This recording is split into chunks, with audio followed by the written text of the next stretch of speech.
welcome back to the second night of our 4-night Season 2 premiere of the Introverted Poets podcast. I'm your host, Ileana Jade. For those of you just tuning in, the Introverted Poets podcast is a safe space for the shy writer or poet to share their works in an anonymous way. We post the stories or poems 2 weeks in advance. As mentioned in previous episodes, this is done with the intent of getting the audience to read ahead and submit questions to the authors about the story, poems, or them themselves. However, due to this being a 4-night event and the length of the story being long, we won't be having music breaks or Q&As. Regular format will resume next month. Ways to be featured on this podcast will also be posted on this episode description along with our social media links. Now, a recap on the summer of 1997. Last night we found out who the main characters are, the setting, and other minor details. Casey and Lizzie are 2 seniors involved with their church, both Star Trek runners eager to see what the future brings. Tonight we dive into Tuesday and Wednesday. Without further delay, here is part 2 of Summer of 1997.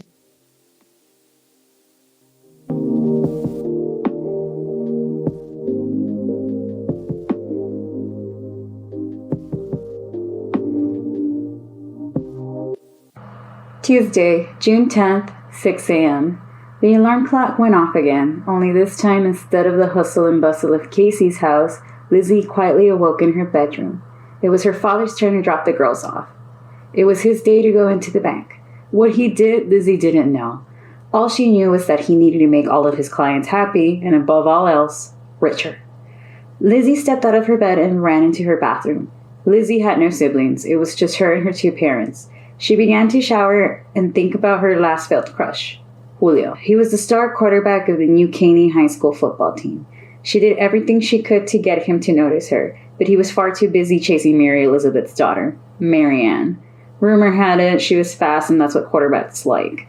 Everyone in high school knew Lizzie to be shy, quiet, timid, and a stickler for rules. Though she was a Star Trek runner, she never broke the rules like most jocks in her school did. She stepped out of the shower and quickly ran to get dressed into her Templo Nuestro polo and jeans. Once dressed, she ran downstairs to the smell of coffee. "Hey, kiddo," greeted Hector Castro. "Hey, Daddy. Do you think Casey's ready so we can get some McDonald's for breakfast? My treat." "I don't know, Daddy. Let's find out." Lizzie picked up the cordless phone and dialed Casey's house number. "Buenos dias, Maria. Do you think Casey's ready? My papi wants to take us to McDonald's." Okay. We will be waiting." Casey was brushing her teeth, thinking about ways to approach Edward without making it too obvious that she was crushing on him. There was a knock on the door. "Mija? Mande, Mommy. Are you ready? Mr. Castro's going to take you girls to McDonald's for breakfast. I made you breakfast and packed it up still, in case you girls need a snack, later." "Gracias, Mommy." And hash browns. "Órale, mamita, get a moving." Casey grabbed her backpack by the door and the lunch bag her mom had left.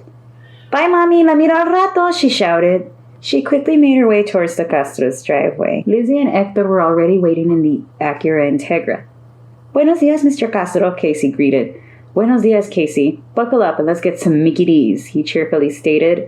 Mr. Castro pulled out of the driveway and made his way towards the McDonald's near the Highway 59 before heading towards the long 45-minute commute. It was 6:55 a.m. "We are making good time," Mr. Castro said. "Only because Casey was miraculously ready today," teased Lizzie. Both girls giggled as Mr. Castro began ordering the Egg McMuffins and drinks. Once arriving at Templo Nuestro, the girls had finished eating their breakfast and joyfully made their way to the lounge. They got there an hour earlier than usual, 8:25 a.m. to be exact. "Good thing we have time to kill," said Casey. "Do you think your boyfriend is here yet?" wondered Lizzie. "He's not my boyfriend. Yet." The door opened and in walked Mary Elizabeth and her daughter Marianne. "Good morning, girls," loudly stated Mary Elizabeth. "Good morning, Mary Elizabeth," they both greeted. "You all know my precious daughter, Marianne. Y'all go to school together in New Caney." "Yes, Mary Elizabeth," both girls responded. "Well, today she's joining you all and helping out with the guest speakers while other peers your age are going to help the pastors out in the lunch line. Marianne and I will meet back with y'all in a few minutes." They both walked out. Once the door closed, both Lizzie and Casey looked at each other. "Ugh, she better not try talking to Edward," Casey angrily stated. "Wow, isn't that a bit much, Casey?" "You know how she is. She took Julio from you." Lizzie winced at hearing Casey say that out loud. Sorry, didn't mean to offend you, but you know how she is. Loose. You think she got in trouble and that's why she's here? Asked Lizzie. Why else would she be here? She makes us church girls look bad, commented Casey. Okay, you need to chill out. We all know if Marianne is here, then Julio and his friends will be here because where every Mary goes, the lamb is sure to follow, sang Lizzie to the tune of Mary Had a Little Lamb. Both girls began bursting out into laughter when Isaiah and the rest of the troupe walked in. Good morning, Lizzie and Casey, the superstar liaisons. Good morning, Isaiah, the girls greeted. I'm hoping the good Lord woke you all blessed, inquired Hannah. Every day awake above ground is a blessed day, responded Lizzie. Amen to that, added Edward, who was walking in giggling next to Sarah and Joanna. Josh slowly came in behind the trio, while both Casey and Lizzie stood next to each other, passing quick glances at one another. So I hear today we'll be having more teen youth leaders helping us out, Isaiah stated. Oh yes, answered Casey. Will they also be our liaisons? Asked Joshua.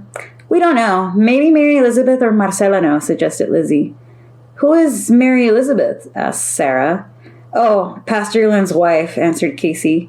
Oh, right. Silly me, forgetting that. She mentioned it with a smile on her face. Once more, Mary Elizabeth walked in, this time with more than just Marianne. She brought in her two sons, Evan and Henry, along with Marianne's friends who also happened to be in the cheer squad. Catherine Wheeler, 5'5", skinny with pink braces. Lynn Marie Marquardt, also 5'5", but with no braces, a curvy build. Leslie Windsor, 5 foot, the shortest of the group of the girls. And Peggy Lace, the tallest, a 5'10" with long, wavy hair. Marianne and her friends all looked alike. Light blonde hair, always wore lip gloss and other makeup, and the innest clothing. Being cheerleaders, they had to be the trendsetters in New Caney High. However, being the leader of the group, Marianne stood out by adding pink highlights to her hair. Behind them was Julio, the tall, tan Latino star quarterback, and his fellow friends. Jason Von Holtz, 6'3" with long, dirty blonde hair, the linebacker. Marcus DeWare, the safety, 6'3", darkened with a buzz cut. Mario Benavides, the kicker, 5'6", tan with a gel to spike his hair. And Michael Smith, 5'10", blonde and fair skin, the center. He wasn't as blonde as Jason, but blonde nonetheless. A jock for every cheerleader, it seemed. Much to Casey's relief, this meant Edward was all hers for the taking. Good morning, Isaiah and troop, Mary Elizabeth greeted. Good morning, Mrs. Glenn. Ho, please, call me Mary Elizabeth like everyone else, darling, she commanded. What's on the itinerary today, he asked. Well, today you are going to have these 8 lovely assistants along with Casey and Lizzie to help you all with morning prayer, Bible trivia, lunch, your skits, and all that other activities, she cheerfully instructed.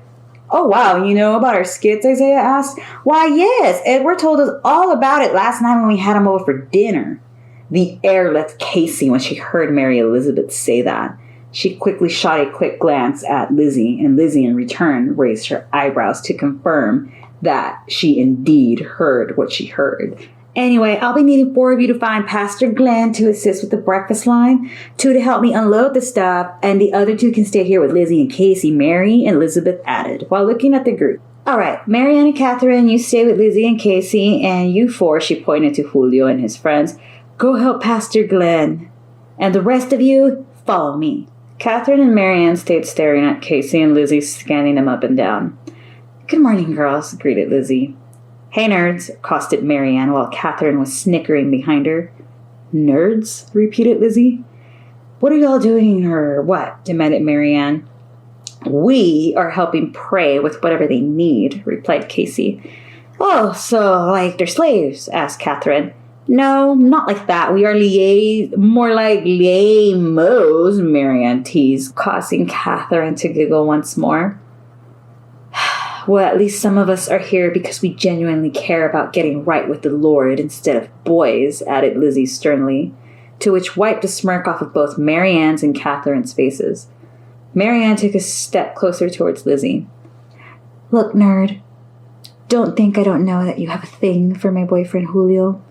The way you get all gaga-eyed for him when he walks into 5th period. Yeah, sneered Catherine. And remember, Lizzie, or whatever the hell your name is, I am the queen of this church and the school. And I can make your life a living hell this senior year, threatened Marianne. You don't scare us, floozy, added Casey, quickly interfering and creating space between Lizzie and Marianne. Just then, Edward and Joshua approached the four girls. Hey, girls, what's all the fuss about? Edward nervously asked. Oh, nothing, Eddie, just talking about how fun and scrumptious dinner was last night, cheerfully responded Marianne. Oh, yeah, it was. You and your mom make the best pies ever, he exclaimed. Anytime, Eddie. Is there anything you need our help with? She asked. Oh, well, Joanna, Hannah, and Sarah are going to need you to help them make the cue cards for Bible trivia, he stated. He then walked Marianne towards the back table where the three prayer girls were at quietly writing. Can I help? Shouted Catherine as she ran behind Edward and Marianne. Well, you girls can help make the prize bags for the winners of the trivia, instructed Josh. Okay, agreed Casey. The three walked to the opposite side of the lounge and began making prize bags with movie passes to Blockbuster and popcorn. Josh stood up and walked out, leaving Casey and Lizzie alone, while the other members were across the lounge quietly working. Oh, that bitch, whispered Casey. Language, reminded Lizzie. I can't help it. She's making it seem like her and Edward are a thing while rubbing Julio in your face, declared Casey. Calm down. One, if Julio liked me back, he would have asked me out instead of the answers for the algebra quizzes, and Edward is too old for us, explained Lizzie. You don't know that. For all we know, she is a witch and is doing brujeria on them, theorized Casey. Marianne, as in the pastor's daughter, head of the cheerleading squad? No way! She's a lot of things, but not a bruja, Lizzie stated. More like head of giving head, jested Casey. Casey! Lizzie unknowingly shouted. The prey members and two bullies all turned around and looked at Lizzie in Casey's direction. Sorry, Lizzie blurted. Everyone turned around and quietly went back to working on the things they were instructed to do before morning prayer and Bible trivia. The girls took 15 minutes to make the three prize bags. Once they were done, Isaiah approached them once more. Hey, what are my two liaisons doing? He inquired. Just finished the prize bags for Bible trivia, answered Lizzie. Okay, now, if you don't mind, can one of you get me some markers? These dry erase ones have dried up, he politely asked. Of course, I'll get them, volunteered Casey. Casey stood up and walked out of the lounge and into Marcela's office. She always had the office supplies locked up in the closet. You couldn't get any new supplies without Marcela knowing about it. While Casey was gone, Lizzie sat at the table observing the room. At the far end of the room, Marianne and Catherine were chatting away while organizing the index cards with the women from Prey. Josh had still not returned, and Isaiah was erasing the dry erase board from the day before. She was quietly thinking about what the rest of the summer was going to hold for her. She was startled by the movement of the chair next to her. She let out a gasp. Oh my goodness me, I didn't mean to scare you, Lizzie, apologized Edward. Mercy me, no, don't worry about it, she assured him. What are you thinking about? I hope it's the songs we are going to sing once it's 10 a.m., he teased. Oh, no, she responded. Then about what? About summer. I take it you and the other youth leaders are all seniors in high school? Yeah, that's the only way we can be youth leaders. Oh, wow. That and good grades and being good, added Lizzie. Right. I remember when I was a senior. A very long time ago, Edward joked. How long ago was that? Cried Lizzie. 3 years ago, he replied. How old are you, if you don't mind me asking? I'm super old, he said. I'm 21. 21 is not old. That's the dream age, replied Lizzie. Dream? How come? He wondered. Well, you can buy alcohol and go out dancing, explained Lizzie. True, but you don't have to be any age to pray to the Lord, he reminded. Fair point, she agreed. The door to the lounge flung open and in came Casey with the expo markers for Isaiah. She quickly spotted Edward sitting next to Lizzie and immediately smiled. Why do they call you Lizzie? He asked. To avoid confusion between her and Mary Elizabeth, interjected Casey. Oh, answered Edward. Yeah, confirmed Lizzie. So have you girls attended this church all your lives? He asked. Yes, since we can remember, responded Casey. We moved into the same neighborhood as Casey's back when we were in diapers, added Lizzie. Oh, okay, he remarked. Yeah, and my parents befriended Lizzie's parents, and the rest is history, detailed Casey. I see, so you both are in the same grade, I imagine. Yes, both of us seniors and both of us track runners. That's amazing. I did track back in my day, he boasted. Really? Casey cheerfully asked. Yes, if you girls need any pointers on nutrition and increasing miles, let me know, he offered. Oh yes, most definitely. We will definitely ask, coyly responded Casey. I'll be glad to help, he exclaimed. In walked Mary Elizabeth with Pastor Glenn and Joshua. Okay, ladies and gents, it's time to go in and begin morning prayer, instructed Pastor Glenn. That's right, y'all. Let's all line up and get ready to be filled with the Spirit, chimed Mary Elizabeth with a big white smile. Are we ready? Asked Josh to the troop. Just about. I still need to finish this whiteboard, explained Isaiah. Oh, well, have someone stay behind and do it, mentioned Joshua. That's a terrific idea, added Mary Elizabeth. I know. How about Marianne, Kat, and Eddie stay and finish the categories, and the rest of you line up and follow us? Once more, Casey felt her blood boil hearing Mary Elizabeth was desperately throwing Marianne at her Edward. Keep a lid on it, Case. We need her to sign her community service hours. That's 300 hours and another cord for graduation, reminded Lizzie. But they're both so awful, complained Casey. I doubt they even know a thing. I doubt your husband even knows, giggled Lizzie. Both girls giggled as they walked behind the troop and church elders. Morning prayers went off without a hitch. Isaiah, Joanna, Sarah, Hannah, and Joshua assisted the pastors in getting the kids to pray and sing the psalms and hymns with them. They even played a Jeopardy-style game, but with prayers. The children had to answer, what is the Book of John, as opposed to, what is Mount Rushmore? Rather than having a real buzzer, the members of the troop took turns being the winning bell or the losing buzzer. These activities were 45 minutes long. By the time it was 11:15 a.m., the pastors and troop made the children exercise. They let out basketballs, volleyball nets, and rackets. The children had 45 minutes to play before lunchtime. While the children were playing, Casey and Lizzie were sitting beside the stage talking. So, you found out how old he is? Casey asked. Yeah, confirmed Lizzie. How? Don't you want to know how old he is? Argued Lizzie. Yeah, but you're a wallflower. How did you begin talking to him? Wondered Casey. I didn't. He just sat down next to me and began talking, explained Lizzie. Okay, so more details, please, Casey pleaded. Well, that he was also a track runner in high school and that he's 21. 21 and a track runner? This is too perfect, Casey beamed. Calm down, he's still too old for us, insisted Lizzie. No, the age of consent is 17 in Texas, informed Casey. Which we're not yet, reminded Lizzie. But we will be. And how are you going to go about keeping in contact with him after Friday? Remember, they're just visiting for the week, asked Lizzie. I don't know. I'll think of something, plotted Casey. Well, you got 3 more days unless you want to befriend Marianne, implied Lizzie. Hell no, bellowed Casey. Casey! But she and Mary Elizabeth are providing room and board for him, reminded Lizzie. Don't they live close by the house? Asked Casey. No, Lizzie stammered. Yes, refuted Casey. What now, Casey? Asked Lizzie. Look, just hear me out. We go jogging by their house on our run, and they will see us, and Edward's going to run out and propose to you like those books your mom reads? Sarcastically interrupted Lizzie. Well, hopefully. Casey, estás pero bien loca, noted Lizzie. Is that a yes? Yeah, only because I'm getting bored running in the same place, agreed Lizzie. Deal. Later that day, 3 p.m. came and the buses that took the children to Houston and its surrounding cities were back. Casey and the rest of the youth leaders helped the pastors load the children onto their buses. With more youth leaders to help with Pastor Glenn's 2 sons, this made the process faster. The children remembered their buddies and bus numbers. By 3:55 p.m., the last bus had left. Phew, sighed Casey. Let's go inside. It's so humid, added Lizzie. Houston for you, blurted Casey.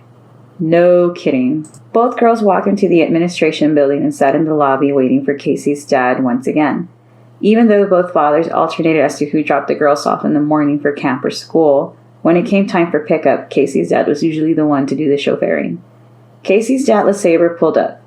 Again, Casey informed Marcela that she was to be leaving along with Lizzie as per usual. Both girls made their way towards the car until they heard giggling. They turned to the right as they were about to open the car doors. It was Marianne and Catherine giggling while talking to Edward. Remember the plan, mentioned Casey as she got into the front passenger seat. Hola, girls, ¿cómo les fue hoy? Inquired Juan. Bien, papi. Fine, Mr. Fuentes. Lizzie, you're part of my family. You can call me Juan. Oh no, my mother and father wouldn't allow me to be disrespectful, reasoned Lizzie. It's not disrespectful. You all are family. Once home, the girls again changed into their tracksuits with a little more vigor. This time they had a mission to accomplish. They needed to get Edward to notice Casey more than Marianne. Both girls began jogging out of their cul-de-sac and past Autumn Lane. This time, instead of making a right onto Autumn Oak Lane, they made a left onto Winter Lane. Do you know where this little whatever rhymes with witch lives? Inquired Casey. Yeah, blurted Lizzie. How? When I came cruising with my dad once, answered Lizzie. Cool. Truth is, Lizzie had been there because, unbeknownst to Casey, she and Evan had a secret fling going on. No one knew, of course. Lizzie had been quietly sneaking out and meeting Evan at the end of Winter Lane. He would park his car and wait for Lizzie to arrive. Once Lizzie arrived, she'd strap herself and he'd drive to his house and sneak her into the outhouse. The outhouse had a pool table, bar, and a big screen TV for men to watch the Texans play. However, past 12 p.m., when everyone was asleep, it was Evan and Lizzie's love nest. Now up this corner, instructed Lizzie. The girls made another left onto Fall Avenue. The houses were all gated with the latest luxury cars 1997 could have. Both girls felt outranked the closer they got to Pastor Glenn's house. Of course, being head of the church, his house wasn't a house, but an estate. It took up an entire block and, of course, was gated with the tallest fences. Not very Christian-like, eh? Don't start, Casey. Now, where do you think they'd be? Pondered Casey out loud. I don't know, but keep up pace or else we will look suspicious. We have to act as if we are just prepping for track, commanded Lizzie. Well, Lizzie, for the quiet one, you seem to be pretty in your element here, noted Casey. Shh, hissed Lizzie.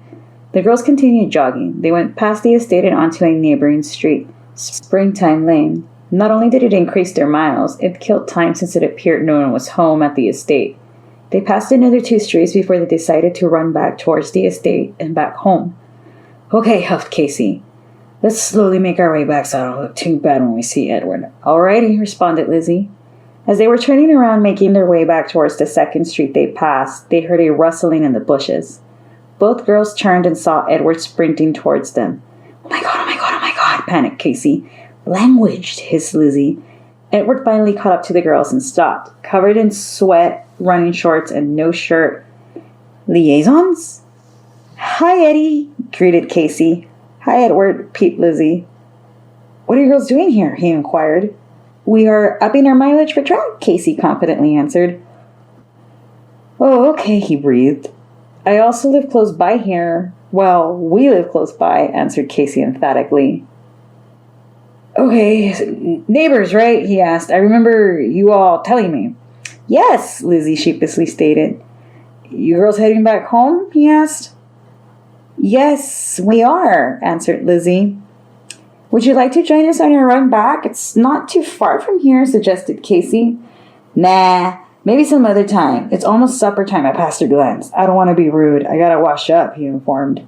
Oh, okay, Casey disappointedly answered. Well, I gotta go. Bye, girls. Edward sprinted off to the direction of the estate. Not exactly as you planned it, Lizzie asked. Oh, shut up. He didn't say no, just maybe. Maybe's just as good as no, cautioned Lizzie. Stop it. Let's get back home, ordered Casey. Race you there? Asked Lizzie. All right, but don't be upset when I win, mentioned Casey. One of these days you won't always win, warned Lizzie. Well, until then. Ready, set, go! And both girls took off sprinting back towards their homes on Autumn Lane. This time Casey only beat Lizzie by 5 seconds. Nice try, Lizzie, Casey breathed. I'm telling you, I'll be getting there soon, threatened Lizzie. No kidding. We'll see you tomorrow in the morning for camp, departed Casey. Both girls parted ways. Lizzie crossed the street and Casey went indoors. It was dusk and time for the girls to wash up for bed and prep for their 3rd day of camp. Wednesday. Girls were waiting in the lounge. It was 8:30 a.m. The troop usually arrived at 9 and morning prayers began at 10. What do you think the troop has planned for today? Asked Lizzie. I don't know, but it's probably going to be something fun, Casey said. Why do you say that?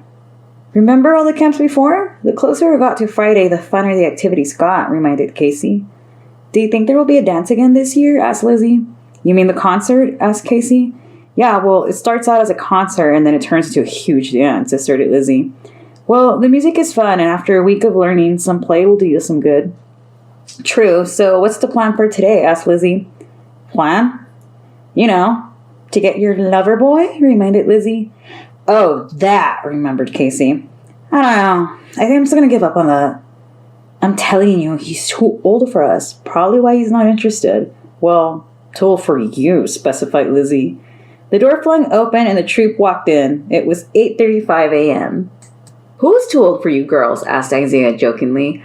Oh, no one, Casey quickly added while turning red. Is somebody crushing on somebody at camp? Teased Hannah.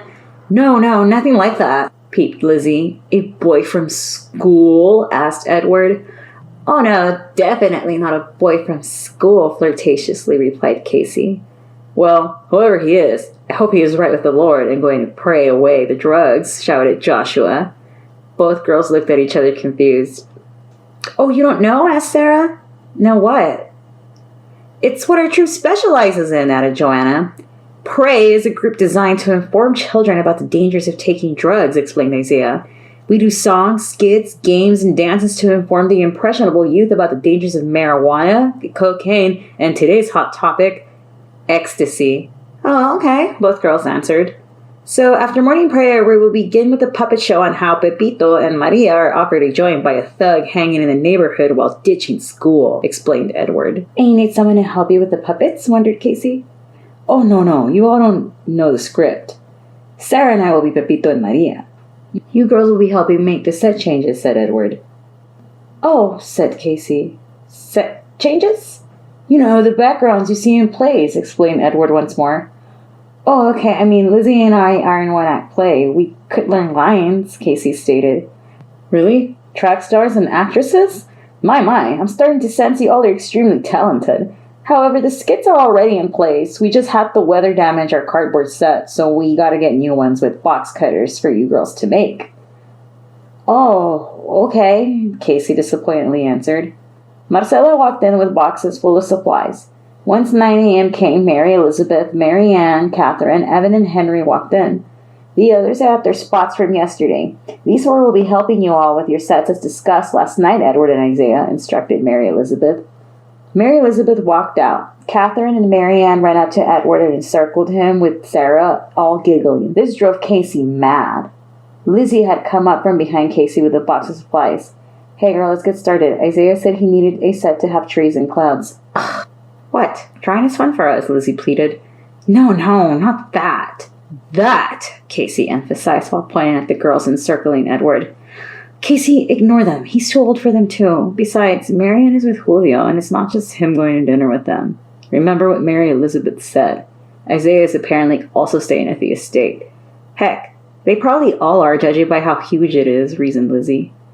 You're right, but still, I feel like she somehow knows I like him and is doing it on purpose. Kind of like what she did with Julio, whined Casey. Not this again, stated Lizzie.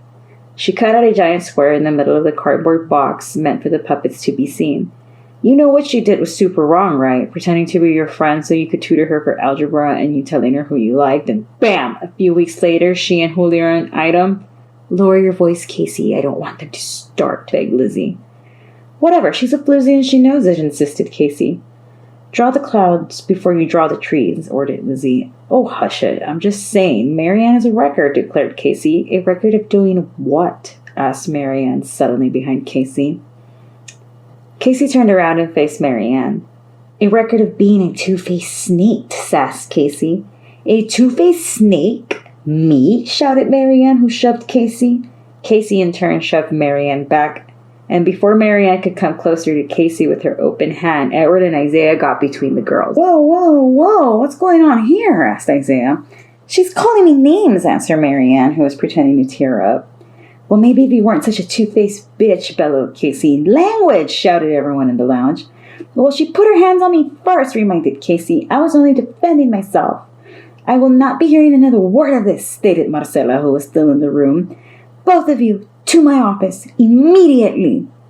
You sure you want them going in together? Warned Isaiah. You're right. Isaiah, escort Marianne. I'll be with Casey. The rest of you get back to work, she barked.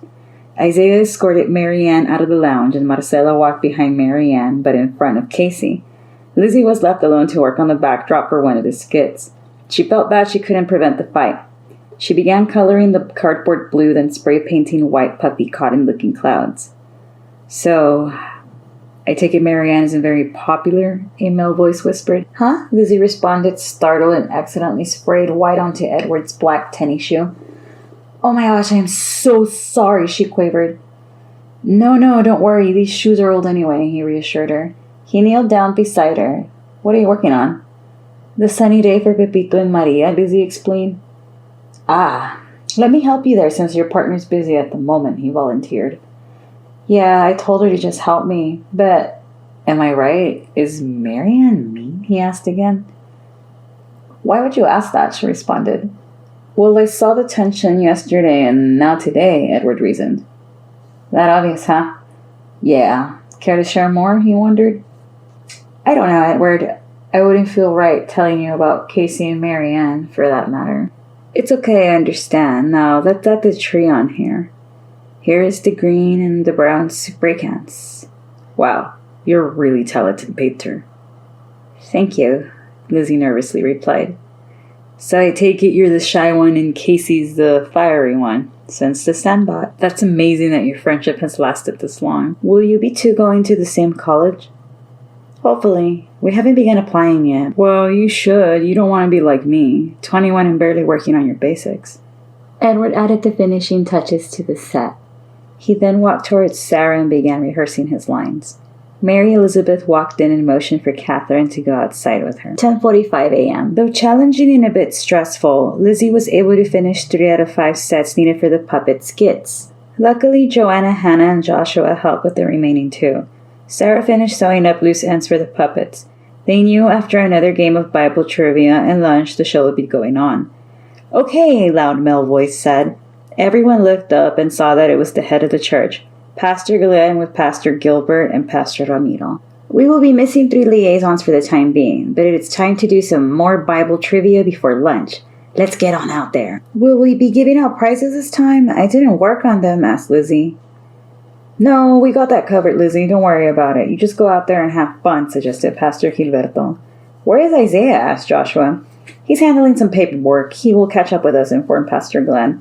Paperwork? But Casey didn't start a fight. It was Marianne, argued Lizzie. Now, Lizzie, we need any more witnesses, we will ask you, as stated Pastor Glenn. But you only took Catherine in and not me. Look at the time, shouted Pastor Ramiro. Let's get going. He opened the door and motioned for the rest of the troop to walk out. They all lined up single file and walked out of the lounge. Lizzie was stunned at how blatant favoritism was happening at Templo Nuestro. She knew that Marianne probably made up a lie about Casey and Catherine would always agree with her. However, knowing that she needed both Pastor Glenn's and Mary Elizabeth's signatures for the community service hours, she decided to wait to see what Casey would say at home. She walked out with the troop behind Pastor Glenn. Before she got into the assembly building, Pastor Gilbert pulled her aside. Look, kiddo, I know what you're thinking.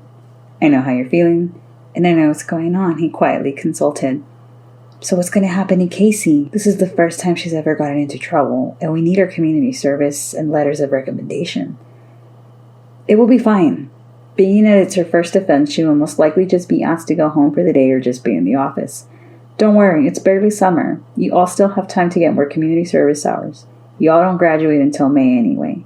And as for those letters of recommendation, you also have me and Lucinda, Pastor Manuel, Marcela, Pastor Ramiro, and other members of the congregation, he assured her. Seeing the look of relief on Lizzie's face made Pastor Gilberto smile. They both walked into the assembly area and made their way backstage. Once there, the prayer group were all paired up and in separate groups. Edward and Sarah were rehearsing more lines with their puppets. Joanna and Isaiah were going over a dance, while Hannah and Joanna watched them for mistakes. There you are. Lizzie turned and saw Pastor Glenn and Pastor Ramiro. Come, let's get the backdrops organized. Lizzie quickly ran and began helping them set up the sunny day backdrop, the school bus backdrop, the home setting, the neighborhood, and so on as those plays go about saying no to drugs. Once she and the other pastors had them set, Isaiah, the leader of the troop, came up to them. So we have the sets in order. Sunny day, school bus, home, neighborhood, he asked. Sure thing, my man, replied Pastor Ramiro. The troupe went on stage after Pastor Glenn ended Bible trivia. The last prize had been handed out by Mary Elizabeth and Mary Ann, who were on the opposite side of the stage. Lizzie ignored them and focused on making sure the sets remained in touch. The troupe went on with their dancing and tricks as per usual. The children in the camp would cheer even louder every time Edward did a breakdancing move or if Joanna did a backflip. After 3 minutes of dancing to Christian power music, Isaiah took the mic and began speaking. Okay, boys and girls of Templo Nuestro Church, fans of the Houston Rockets, today we'll be talking about something serious, to which all the children gasped. Now, it's not too bad, but it's about saying no to drugs, which is what prayer is all about. It's about praying away the drugs. Not only are we going to teach you to say no to them, but we're also going to teach you how to pray for others that are addicted to them. All the children cheered and applauded for this. What we have planned for you today is these fun skits that our troupe put together. Isaiah turned and looked at Lizzie. Oh no, she whispered. Joshua, Hannah, and Joanna all walked to the side of the stage where Lizzie was standing with the backdrops. We will be taking these out of your hands, conveyed Joanna. God bless you, added Joshua. The troupe moved the first set out into the stage, and Edward and Sarah went behind the box and under the line of vision from the cutout square in the middle. A white-skinned-looking puppet with black hair and 2 black buttons for eyes, wearing a red shirt, popped up. A second tan puppet with brown buttons for eyes and a green polo popped up. Hey there, Maria, did you finish the homework? Spoke Edward, modifying his voice. Yes, Pepito, I did. How about you? Responded Sarah, who also modified her voice. No, I didn't. Why not, Pepito? The teacher's gonna get mad.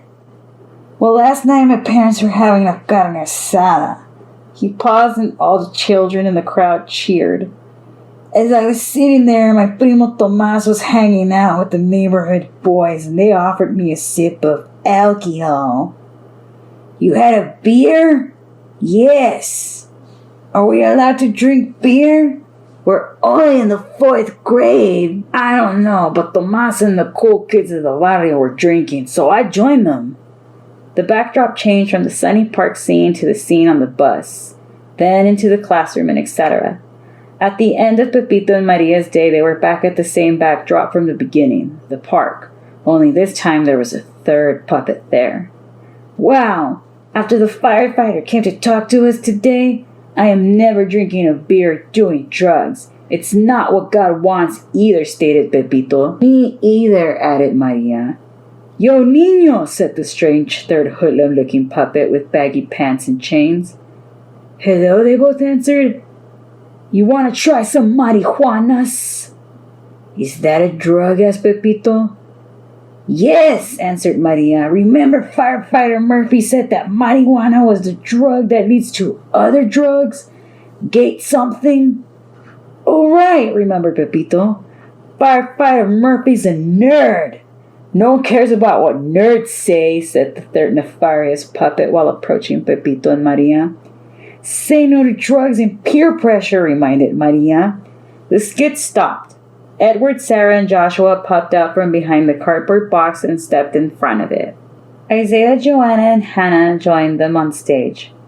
Now, boys and girls, remarked Isaiah, were Pepito and Maria right about saying no to drugs? Yes, they all shouted in unison.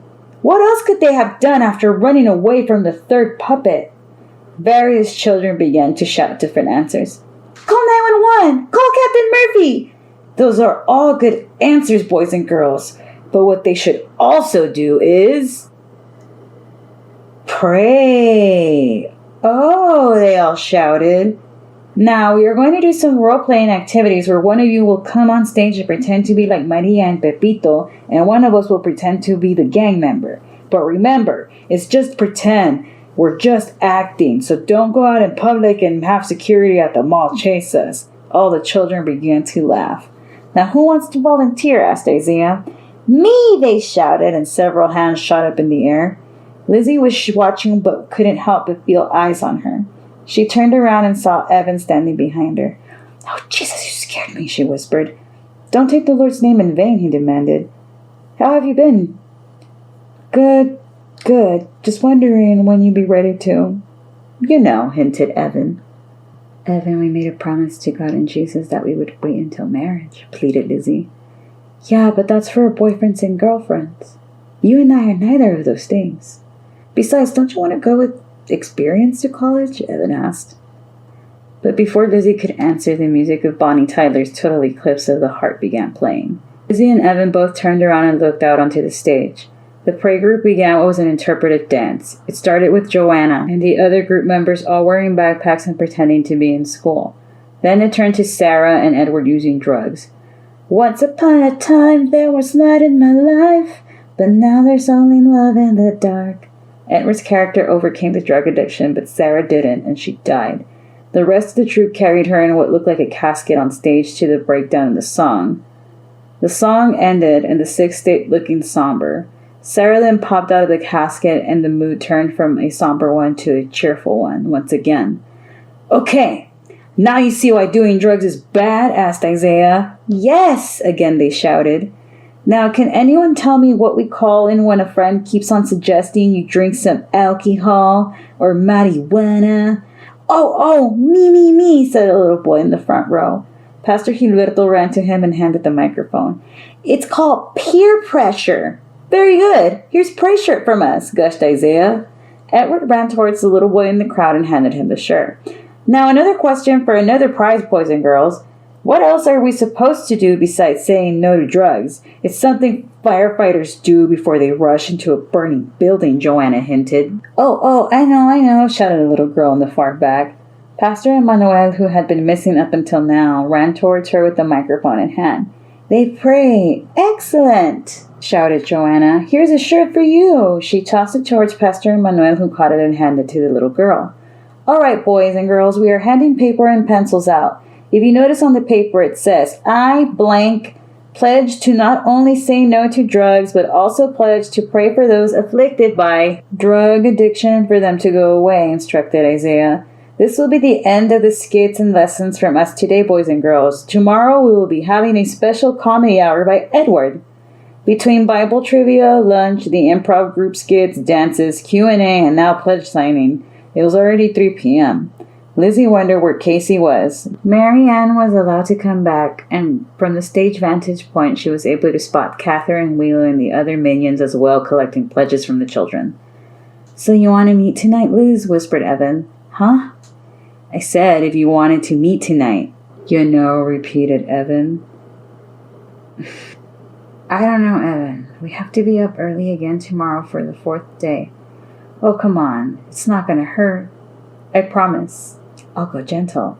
What's not going to hurt? Evan let out a frustrated sigh when Edward walked backstage.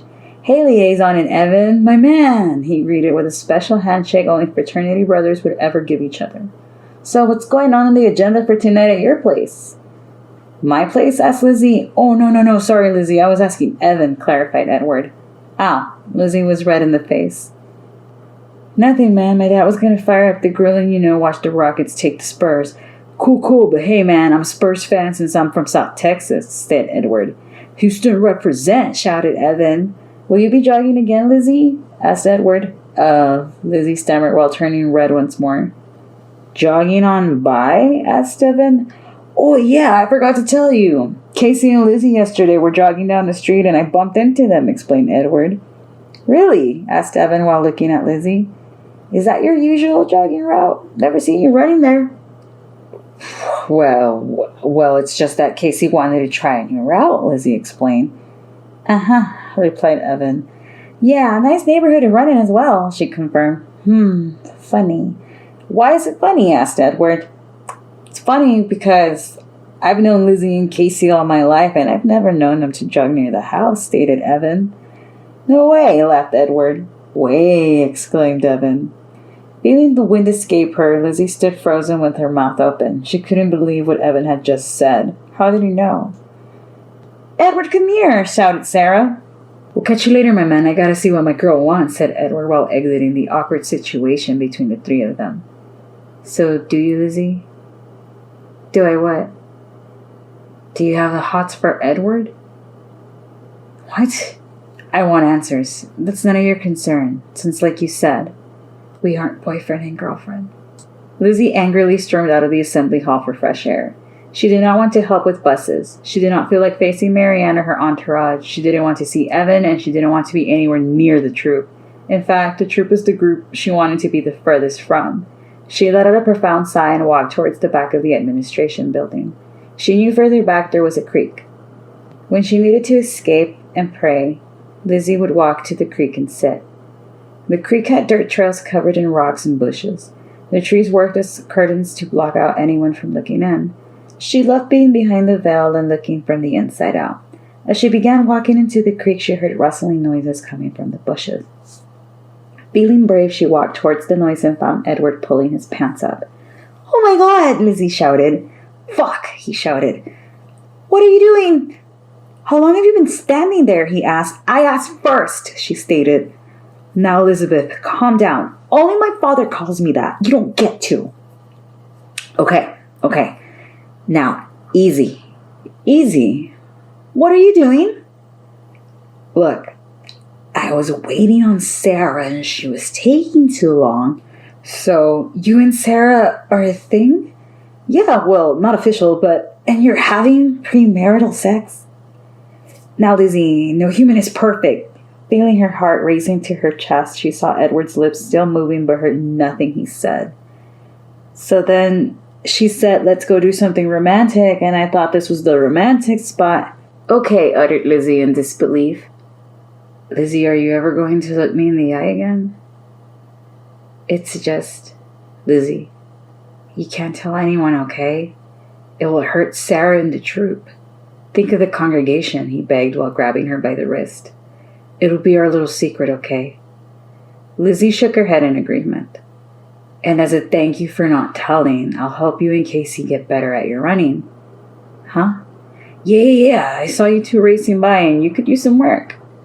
Still in shock, Lizzie didn't respond. "As a matter of fact, we will meet outside of the estate and we'll run real quick before the game. So see you then," he instructed.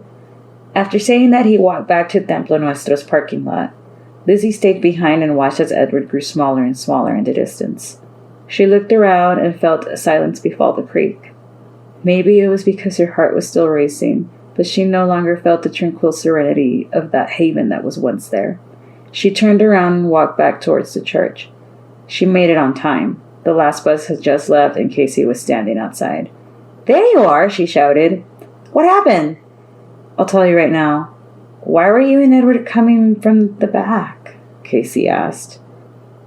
"Oh no, girl, I got stuff to tell you, but in private." "What do you mean?"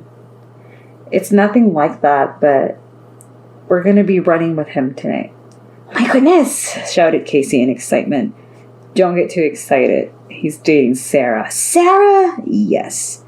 "No wonder she's always with him." "Yeah, but he still wants to help us out with our running," said Lizzie. "That's cool," shouted Casey. "So what happened after you fought with Pollyanna?" asked Lizzie. "Oh my goodness, girl, it wasn't even a fight. Mary Elizabeth called my dad to let him know that I had gotten in trouble for saying bad words." "Oh yeah?" "Yes, and then Catherine got pulled in as a witness, and she just lied about me shoving Marianne. But luckily Isaiah was there and he backed me up." "Oh really?" "Yeah, it was the only reason I didn't get the demerit after all, and still I'm allowed to be the youth leader." "So why did Marianne return to the assembly and not you?" "Pastor Glenn and Mary Elizabeth thought it'd be best we kept apart for the remainder of the day." "And what did they say to lying Catherine?" "Nothing." "That's so unfair." "Yeah, I know." Casey's father, Juan, pulled up and drove the girls home. Later that day, both girls met at the end of the cul-de-sac and made their way onto Winter Lane. "So are we really going to jog with Edward?" "Yes, Casey." Oh my god. Stop saying that and act normal. Remember, he's too old for us and is dating Sarah. A girl can dream. They made their way out of Wall Avenue. This time the distance seemed shorter. Once outside Pastor Glenn's estate, the girls were greeted by a shirtless Edward wearing a sweatband on his head and running shorts. This drove Casey wild. Not only was he easy on the eyes, he had a ripped body. "Hey, liaisons!" "Hey!" Casey shouted. "All right, you all ready for the best run of your lives?" he asked. "Yeah!" Casey replied. Both Casey and Edward took off sprinting. Lizzie was trotting behind them, trying to give Casey and Edward time to talk. As she was jogging down Winter Lane, she couldn't help but daydream about things she's going to accomplish her senior year. She was going to run for senior class president, join student council once more, and possibly get the nomination for homecoming queen. No longer was she going to be the wallflower. As she was thinking this in her mind, she couldn't help but wonder what Edward and Sarah were going to do out there in the creek. She began to wonder about the proposal Evan was offering her as well. If Edward and Sarah couldn't resist their urges but still be good Christians, why couldn't she and Evan? "Lizzie, where you at?" Not noticing how her thoughts slowed her down, she saw Edward and Casey running back towards her.